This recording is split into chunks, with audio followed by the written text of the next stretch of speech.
Scottish football is very rarely a dull affair, whether it be on or off the pitch. Whether it has been the introduction of VAR, the COVID season, TV deals, there's a plethora of cases where people look at the footballing authorities and wonder if there is something not right in their heads.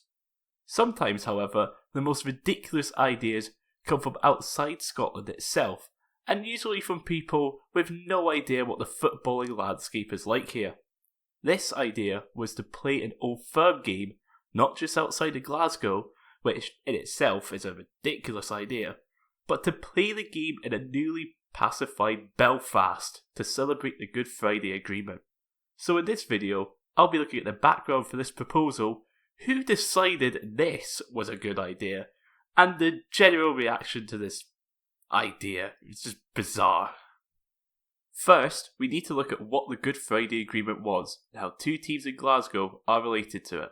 For this, we have to go back to 1960s Northern Ireland, where, with rising tensions between the Protestant Unionist government and the Catholic Republican minority, started to get violent. It starts with the Northern Ireland Civil Rights Movement, a large group of protests by Catholics to change at first the voting rights to become one person, one vote, before spreading to cover other issues in the province such as social housing, police reform, job discrimination, and other political reforms. After multiple clashes between protesters, both Catholic and Protestant, along with the police, paramilitary forces would start fighting in what became known as the Troubles. The Troubles was a conflict involving Catholic and Protestant paramilitaries such as the UDF and the IRA fighting each other and the police and armed forces of both the United Kingdom and Republic of Ireland. After 30 years of fighting, the belligerents finally came to an agreement for peace, what became known as the Good Friday Agreement. The Good Friday Agreement was a treaty between those fighting in Northern Ireland that solidified the province's status as an autonomous region under the United Kingdom, but with special allowances for those from there such as the choice of referendum to join the Republic of Ireland, the ability to hold Irish passports along with British passports, and political changes such as power sharing between Republican and Unionist parties. This was passed after a referendum in both Northern Ireland and the Republic of Ireland, with 71% voting yes in the North and 94% in the Republic. After over 30 years of fighting, peace had been achieved on the island, but what does a paramilitary conflict on another island have to do with two football teams in Glasgow? For this, we have to go back even further to the founding of the two clubs. During the Irish potato famine and subsequent economic downturn, people left the island of Ireland for Britain, with many settling in Scotland, where in 1851, 7% of Scotland's population was born in Ireland. The Irish, however, would face rampant discrimination when it came to finding jobs, due to their Catholic faith, with Scotland being a Protestant nation, and so these immigrants were forced to live in squalor, with very little opportunities for education, employment or socialising outside of their communities. In 1875, the Irish community of Edinburgh would found Hibernian FC, and this would influence Brother Walfrid, who would found Celtic for the Irish community in the East End of Glasgow in 1887. Brother Walfrid founded the club as a way to raise money for his charity Poor Children's Dinner Tale, and as a way to alleviate poverty among the Irish community.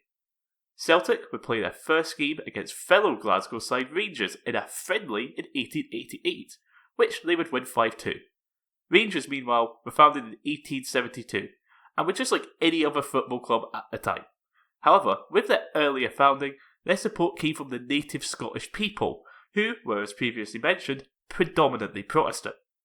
This meant they held a large supporter base not only in Scotland, but also in Northern Ireland due to the Ulster Scots.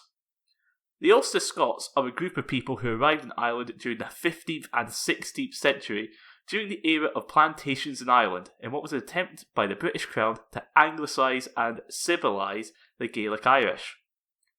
These links back to Scotland meant they were still heavily influenced by what was happening back home, and with the Irish immigration to Scotland, those who stayed would also be influenced by what was happening here. Whilst a sporting rivalry would come about between Rangers and Celtic naturally, with them being the two most successful teams in Glasgow, the societal issues of sectarianism is what would take the rivalry beyond football. With the sectarian issues in both Scotland and Northern Ireland, the two communities would use the clubs as another form of identity, which led to Rangers becoming the club for British Protestants and Unionists, with Celtic becoming the Catholic Irish Republican club. It got to the point where Rangers would have an unofficial policy of not hiring Catholics both on and on the field starting in the 1920s, which Graham Souness would end with the signing of former Celtic player Mo Johnston. During the Troubles, it was common to hear songs and to see banners showing support for paramilitaries and other belligerents fighting in the conflict, and is something that, whilst died down, is still prevalent with some fans to this day. This identity extension beyond the borders of Scotland meant that they had a large influence in Northern Ireland, with supporters of Northern Irish clubs also having links to the two Glasgow sides, most famously with Linfield and Rangers. Thankfully, both sides have been taking measures to combat sectarianism, with Joint Operation Sense Over Sectarianism being a prime example. The Scottish Government tried to combat the sectarian singing through the Offensive Behaviour at Football and Threatening Communications Act back in 2012, but this was repealed due to it being an unpopular measure even outside of the Old Firm, due to it being seen as government overreach. Sectarianism, however, continues to exist, especially on social media, and many clubs have been seeing lower attendances when Rangers and Celtic visit due to the reputations that their fans have. Of course, with the Troubles coming to an end, politicians came up with ideas on how to celebrate this newfound peace on the island. Of course, there are your usual political celebrations with people coming out to greet leaders who signed the peace agreement. But what about a cultural event for the people? Alistair Campbell was newly elected Prime Minister Tony Blair's press secretary and official spokesman, and he believed he had the perfect plan. As a way of showing this newfound peace between Catholics and Protestants, he wanted to bring the Old Firm to Belfast. Now, moving any derby outside of a local area is bad enough, but the Old Firm and Glasgow are inseparable. When they tried playing a friendly game against each other in Australia for a winter break tournament, the clubs faced a huge amount of backlash from fans, leading to Rangers pulling out of the tournament.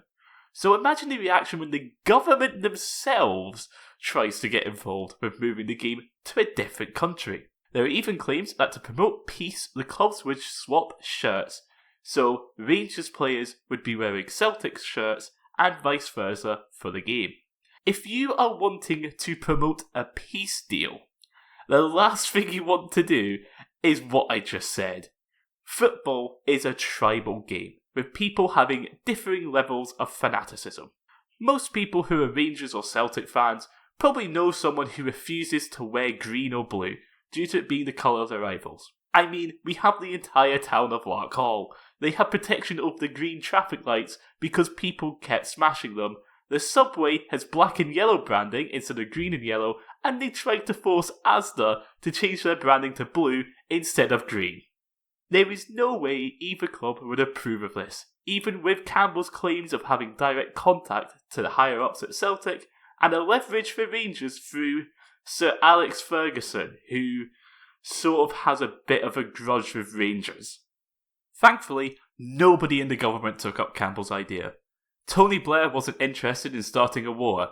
Yet, I don't think Ireland has any significant oil reserves. And the idea was shelved alongside some of the other bizarre footballing ideas for Northern Ireland, such as moving Wimbledon or Clydebank to Belfast. The Old Firm have continued to have every game played in Glasgow, despite the Australia plans. And the rivalry would be as strong as ever. But the rivalry seems to have reached the boardroom with petty spats over ticket allocations, a subject that deserves its own video, with the same happening at other clubs. Many people still make the trip to Glasgow from Northern Ireland and the Republic of Ireland, with supporter buses making the journey by ferry, or people flying in with trips starting in the early hours of the morning just to make it for a 3 PM kickoff. Northern Ireland, meanwhile, has remained peaceful since the agreement was made, aside from the occasional riot here and there, which, considering with how the 20th century went, is a considerable improvement. Brexit, however, has been challenging the status quo, and with plans such as the Irish Sea border making Unionists feel isolated from Westminster, and with Sinn Féin becoming the largest party in the Northern Irish Assembly for the first time, It feels as though Irish unification is something that may happen within many people's lifetimes. Although unionist parties do make a very slim majority of the assembly, their influence has been waning when it comes to young people. In the event of a unified Ireland, it would be interesting to know how fans travelling between Belfast and Glasgow would be affected, as part of the Good Friday Agreement states that there is to be an open border between Northern Ireland, the Republic of Ireland, and the United Kingdom. Hopefully, whatever happens, we don't resort to the violence of the previous century, and those living in Northern Ireland can continue to have peace. That's all for this video, and of course, I hope you enjoyed it. Are there any more bizarre ideas that never came to fruition that you know of? If so, leave them in the comments below. Speaking of the comments, of course, with the inherent subject of the video, for the love of God, be civilised. I have to read these. I do not want to end it all over the stupid shit that ends up in the comments when Rangers and Celtic are mentioned. But then again, all these comments do help with the algorithm, so win-win, I guess. Liking and subscribing is always appreciated, and I will see you in the next video. Goodbye.